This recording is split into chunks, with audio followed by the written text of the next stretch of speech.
ഇത് നമ്മൾ നട്ട മാവ്, അതായത് റോഡ് സൈഡുകളിൽ നടന്നില്ലേ, അത് ഞങ്ങൾക്ക് എടുക്കാനല്ല, നിങ്ങളെല്ലാവർക്കും വിതരണം ചെയ്യാനാണ്. എല്ലാ പ്രാവശ്യവും അവിടെ നടത്ത് അവിടെ കൊടുക്കുമായിരുന്നു. ഇപ്രാവശ്യം ഞങ്ങൾ പഴുപ്പിച്ച് എല്ലാവരെയും കയ്യിലെത്തിക്കാനാണ് ശ്രമിക്കുന്നത്.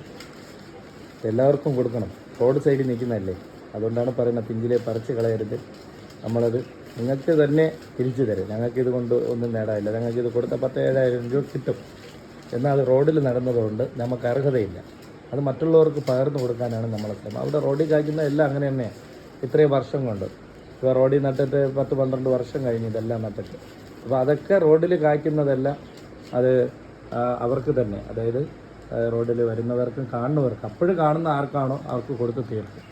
അല്ലാതെ അതിനൊരു പ്രശ്നമോ ഇതും ചെയ്യാനല്ല. ഇതും പോലെ മാതൃക ഇനിയും ഈ കൊച്ചു മക്കളുൾപ്പെടെ വെള്ളം നനച്ച് അത് നട്ടാൽ പോരല്ലോ. ഇപ്പം മറ്റുള്ളവർ പറയുമ്പോൾ എത്രയും വൃക്ഷത്തൈകളും മറ്റതും നടുന്നുണ്ട്. പക്ഷെ അതല്ല നമ്മുടെ ഇത്. നമുക്ക് മറ്റുള്ളവർക്ക് കൂടെ പകർന്നു കൊടുക്കുക. നമുക്ക് കിട്ടുന്നതിൻ്റെ ഒരു പങ്ക് അവർക്കും കൂടെ കൊടുക്കുക. മുമ്പെല്ലാം ഇത് വിറ്റ് ജാമ്പയ്ക്കായാലും ഇത് വിറ്റിട്ട് അടുത്ത ഇത് വൃക്ഷങ്ങൾ വാങ്ങിച്ച് വെക്കുമായിരുന്നു. അതും ശരിയല്ല. അത് നമ്മൾ തന്നെ ഇപ്പോൾ വൃക്ഷങ്ങൾ വാങ്ങി വെച്ച് ചെയ്യുകയാണ്.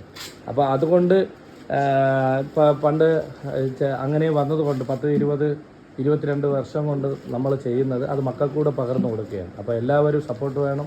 ഇതുപോലെ എല്ലാവർക്കും ചെയ്യാനുള്ള ഇത് ദൈവത്തിൻ്റെ കൃപയുണ്ടാകട്ടെ എന്ന് സന്തോഷത്തോടെ നിർത്തുന്നു.